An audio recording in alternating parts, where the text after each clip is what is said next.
वालेकुम माया केटीएन निमाइंदो खुदा बख्श को टोटाणी साहब अॼु असां हिते लानतपुर जे वॾेरे पंहिंजे तक ते खटियो आहे उन खां इंटरव्यू वठंदासीं रायब अली मक्सी साहब खां।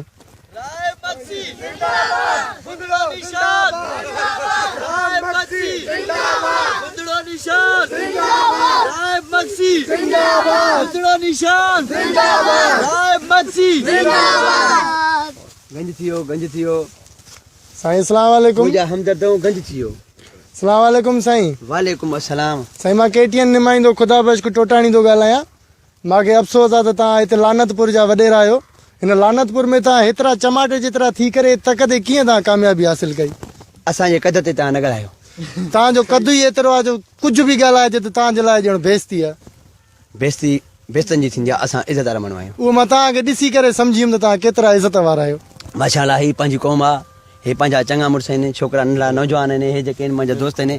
माशाअल्लाह अलाह सां इज़त कई आहे। हाणे पंहिंजो टक में हिकिड़ो खटियो आहे ऐं इहो जेको आहे जो असां हिकिड़ो पंहिंजो सुठो कमु कयो आहे। माशाअल्लाह हाणे असांखे कंहिंजी बि परवाह न आहे। छा इन में तव्हां ॻोठ वारा राज़ी न लानतपुर वारा? छो न आहिनि राज़ी? हे तव्हां ॾिसो राज़ी न आहिनि। कीअं बाबा बिल्कुलु असां राज़ी आहियूं। हे असांजो बोतार मोतबर माण्हू आहे पर ॾे कंहिंखे कुझु बि नथो। असां वोट ॾेई कामयाब कयो आहे पर हीअ अहिड़ी लानत आहे असांखे कुझु असांजो को कमु कार ई नथो करे। मोतारे तव्हां पाण ॿुधो था जेतिरी इज़त जे लाइक़ु आहे उन खां घणी थी मिलेव। घर जो कमकार मायूं कंदियूं आहिनि। हे वॾेरो सम्झी मूंखे वरी चवंदा त उहो कमु तूं कर। जे ॿुहारी तव्हां ॾिनी त इन में अवाम जी इज़त आहे।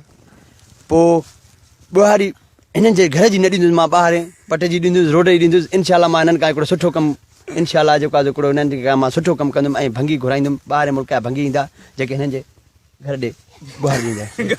उहा तव्हांजी ॻाल्हि बिल्कुलु सही आहे। मां हितां जूं नालियूं बि ॾाढियूं बंदि थो ॾिसां बोतार तव्हांजे हूंदे सूंदे बि अवल त तव्हांजो इहो कमु हुयो। हेड़ा ॾेढ नाली में किरंदा नाली बंदि न थींदी छा थींदो।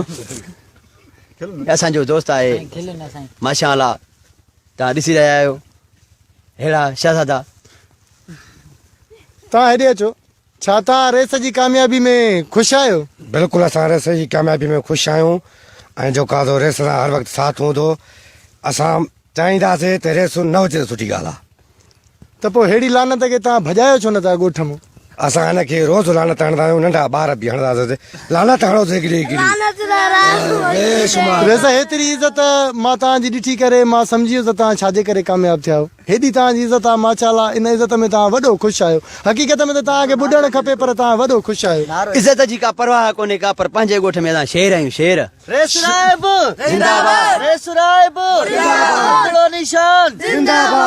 अॼु बि तव्हां ॾिसो त माना मुंहिंजे लाइ केॾी ख़ुशख़बरी आहे त हिकिड़ो ज़िंदाबाद जा नारा था लॻनि ऐं हीउ जेको शहर आहे ॻोठ आहे मां पंहिंजो गुलाब जे गुल सां हीअं रंगे छॾियो आहे।